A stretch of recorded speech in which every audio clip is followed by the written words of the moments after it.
My wife and I wanted to surprise our son. In the yard, we saw balloons and a sign that said, "Welcome, our little miracle." My son saw us and said casually, "We forgot to invite you."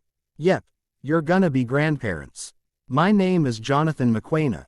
I am 58 years old, born and raised in Johannesburg, and I have run my own construction company for 25 years. I worked hard my entire life to give my family comfort, and even though I grew up with nothing, I promised myself I would build a life with honesty, dignity and love. My clickbait moment is simple. I thought I was the strongest man I knew, until the day my own family shattered me in ways I never imagined, and forced me to do the one thing I never thought I was capable of: fair unbearable revenge. My wife, Amelia, is 53, graceful, intelligent and the only woman I have loved since I was 21. We raised our son, Kelvin, now 28, together with so much affection that people often said we spoiled him. But I never cared. He was my only child, my pride, my heartbeat, and even though he had grown into a successful software developer, moved out, and started a life with his girlfriend, I still saw him as the boy who ran into my arms after school.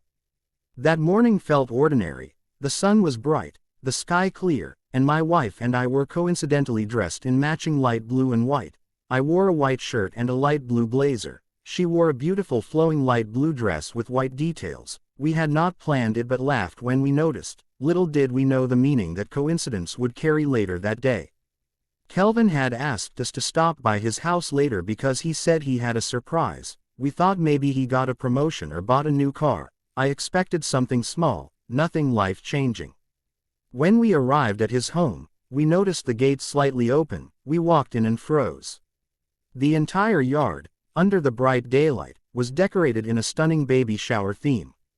Light blue and white balloons hovered above tables, white ribbons tied around chairs, blue flowers arranged beautifully around a banner that read, "Welcome our little miracle." There were guests laughing, taking pictures. Everything looked magical, soft, innocent, perfect. My wife gripped my arm tightly. "Jonathan," she whispered, "whose baby shower is this?" I had no clue. My heart started beating strangely, not fast, just wrong. Before we could speak, Kelvin walked out holding a plate of cupcakes, wearing a light blue shirt and a white jacket, almost like he matched the theme on purpose. He saw us approaching and instead of surprise or excitement, he gave us this casual smile that pierced me in a way I still cannot fully understand.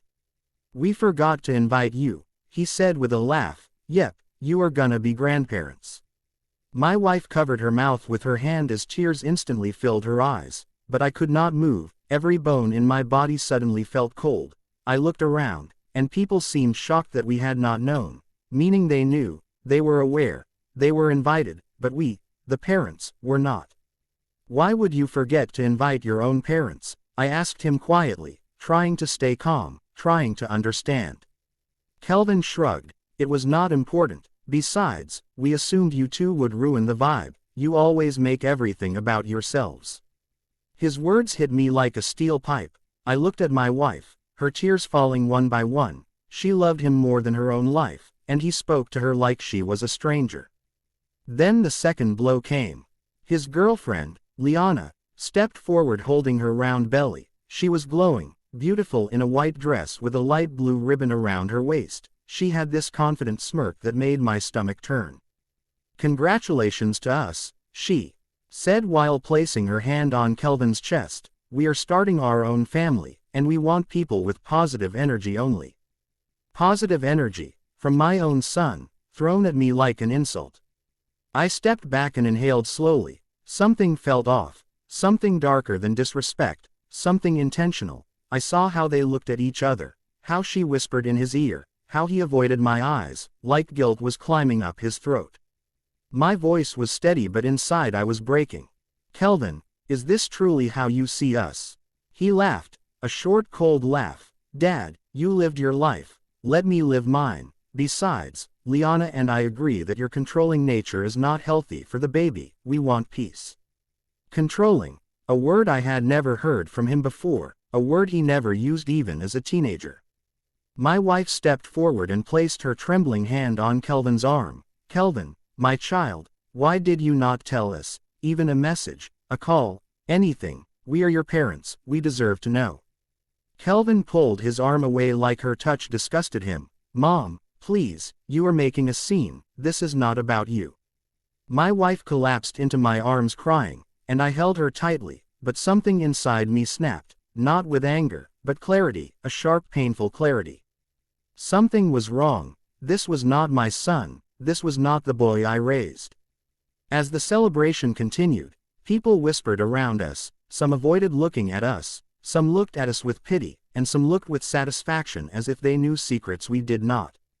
Then the twist came, harsh and sharp. While standing near the decorated table, I overheard Liana's two friends talking softly. I did not want to listen, but their words froze my entire body. One whispered, I still cannot believe she hid it from him for so long. The other answered, imagine his face if he ever finds out the baby is not his but Mark's. It will destroy him, but she is smart. She chose Kelvin because he is loyal and easy to control. She secured her future well. My breath stopped. The ground seemed to tilt. My ears rang. Not his baby. My son raised, loved and trusted the wrong woman. A woman who used him, manipulated him, and was hiding the real father of her child.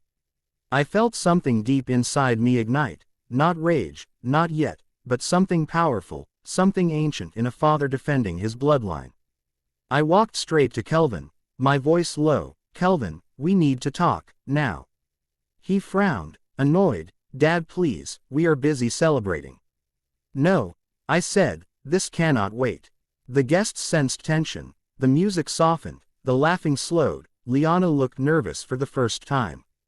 Kelvin crossed his arms. What is it, Dad? I looked at him directly. Kelvin, do you trust me? He hesitated but nodded slightly.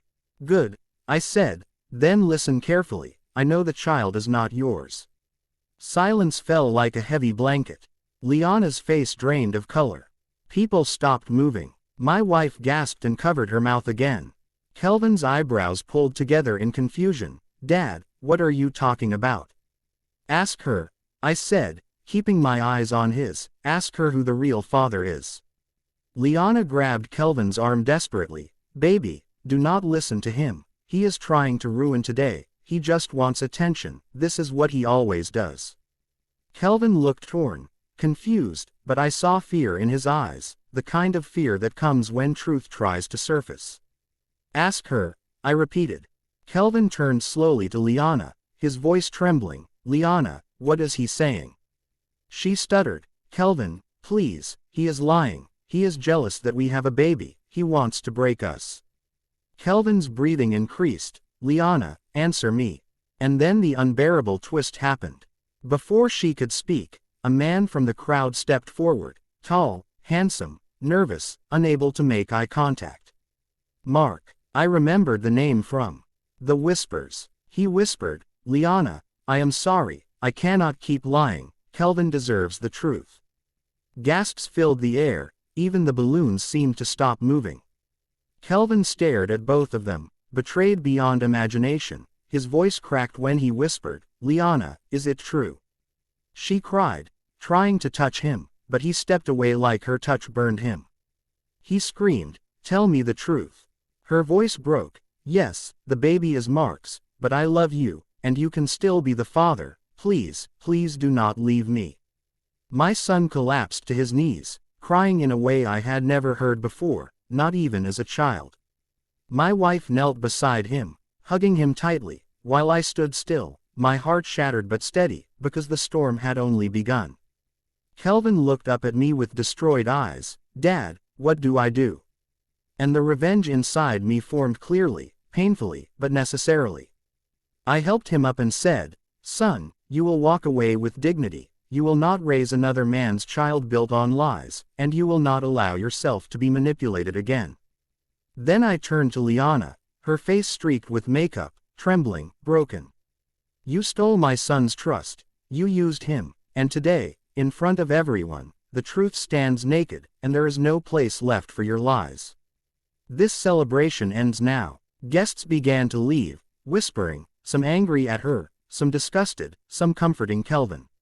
My son walked away without looking back. My wife held his hand. And I followed behind them as the strong silent shadow every father becomes when protecting his family. But the revenge was not complete yet, because fairness demanded something more. 2 weeks later, Kelvin and I met with a lawyer. Every message, every transaction, every conversation Liana manipulated him into paying for, including rent, medical bills and baby preparations, was calculated. We filed charges for fraud, emotional manipulation and financial exploitation, everything legally clean and fair, nothing dramatic, just truth documented with precision. Within a month, Liana lost almost everything she gained. Mark abandoned her the moment pressure arrived, and she was left alone to face the consequences of her choices. Kelvin slowly healed, he returned to work, he began therapy and he started rebuilding his confidence. My wife became his anchor, and I became the wall protecting them both, stronger than ever.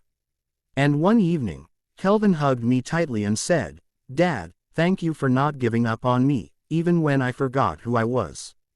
I cried silently, holding him, because a father never stops loving, even when his heart is shattered. My life changed that day, but I learned something: betrayal can break you, but truth can rebuild you, and revenge does not always need fire. Sometimes fairness delivered with calm precision is more powerful than any anger. This is how a simple baby shower under a beautiful light blue and white sky revealed lies, exposed hearts and rebuilt a family stronger than ever. And that is the day I learned that sometimes, the deepest betrayals lead to the most necessary endings. If this story touched your heart, don't forget to like, share, and subscribe. And tell me, what would you have done if you were in my place?